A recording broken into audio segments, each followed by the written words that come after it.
kadim Kürdistan coğrafyası.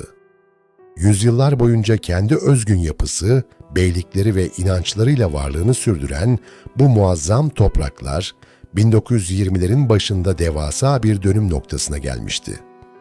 Osmanlı İmparatorluğu'nun çöküşüyle birlikte verilen sözler birer birer unutulmuş, Kürt halkının varlığı ve hakları yeni kurulan düzenin acımasız çarkları arasında adeta silinmeye başlamıştı. Dağların ardında devasa bir uyanış ve öfke kıpırdanıyordu. Sanki bir volkan patlamaya hazırdı. Mart 1924. Ankara'da hilafetin tek taraflı olarak kaldırılması ve ardı ardına gelen asimilasyon politikaları Kürdistan'da bardağı taşıran son damla oldu. Hem dini aidiyetleri hem de milli kimlikleri yok sayılan Kürt aristokratları, aşiretleri ve uydurulan yeni kanunlarla dilleri yasaklanan halk, varoluşsal bir tehditle karşı karşıyaydı. Gerçekten ne halt ediliyordu burada? Bu varoluş mücadelesi, Kürt aydınlanmasının ve askeri dehasının öncülüğünde organize bir güç haline geldi, Azadi Cemiyeti. Cemiyetin askeri liderliğini, zeki ve entelektüel iki Kürt subayı olan General İhsan Nuri Paşa ile Albay Cibranlı Halit Bey yürütüyordu. Siyasi kanatta ise halkın haklarını savunan cesur eski Bitlis mebusu Yusuf Ziya Bey vardı. Azadi Kürdistan'ın bağımsızlığı ve halkın onuru için gizli bir ağ örüyordu. Resmen bir direniş örgütüydü.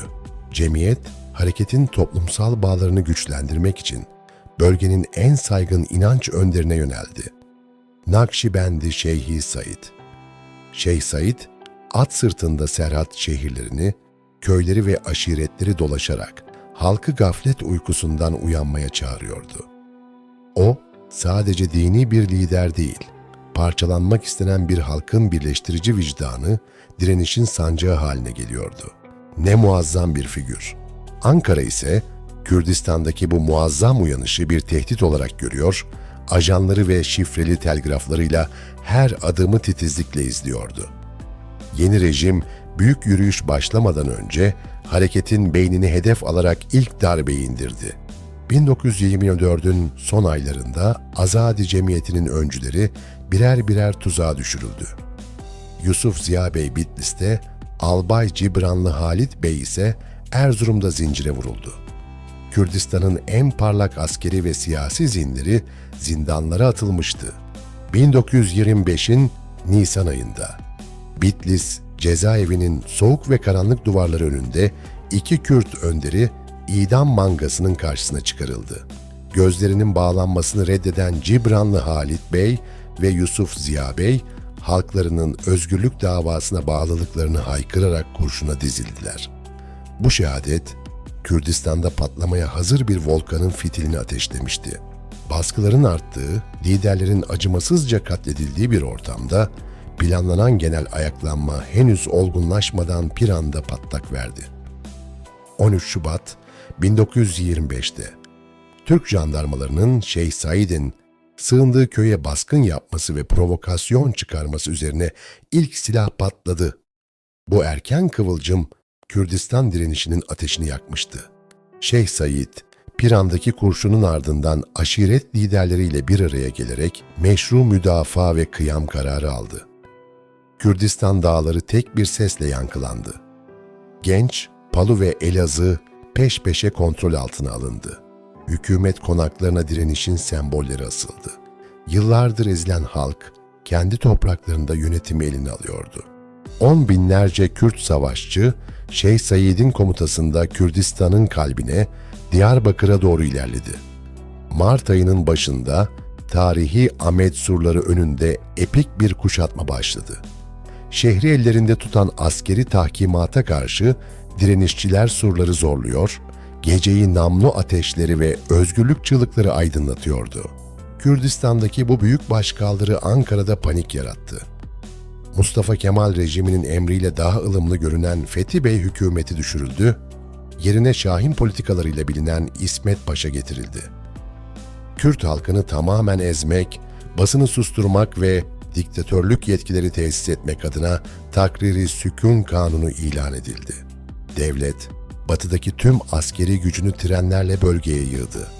Batılı devletlerin de lojistik desteğiyle dönemin savaş uçakları Kürt köylerini, vadilerini bombalarken, topçu birlikleri direniş hatlarını abluka altına aldı. Kürdistan, modern bir ordunun devasa kuşatması altındaydı. Ağır bombardımanlar, cephanesizlik ve aşiretler arası koordinasyon eksikliği neticesinde direniş hatları kırılmaya başladı. Karlı, çamurlu dağ yollarında yorgun, aç ama teslim olmayan savaşçılar geri çekiliyordu. Toprak bir kez daha kanla sulanıyordu. 15 Nisan 1925 Muş yakınlarındaki tarihi Murat Köprüsü'nde yol kesildi. Hareketin içine sızdırılan işbirlikçilerin ve binbaşı Kasım'ın ihaneti neticesinde Şeyh Said ve yanındaki sadık yürüyüşçüleri kuşatıldı. Kürdistan'ın piri esir düşmüştü. Ahmet'te kurulan Şark İstiklal Mahkemesi, adaleti değil, bir halkın iradesini yargılamak için kurulmuş bir infaz kuruluydu. Şeyh Said ve arkadaşları mahkeme heyetinin karşısında eğilmediler. Savundukları davanın haklılığını mahkeme tutanaklarına birer onur belgesi olarak kazıdılar. 28 Haziran gecesi, idam kararının ardından Şeyh Said, hücresinde son sözlerini kağıda döktü. Değersiz dallarda beni asıyorlar. Fani hayatımın son bulması hiç mühim değil. Yeter ki davam milletim için pak olsun. 29 Haziran 1925 sabahı. Diyarbakır Dağ Kapı Meydanı'nda Şeyh Said ve 46 Kürt ileri geleni dar ağacına çıkarıldı.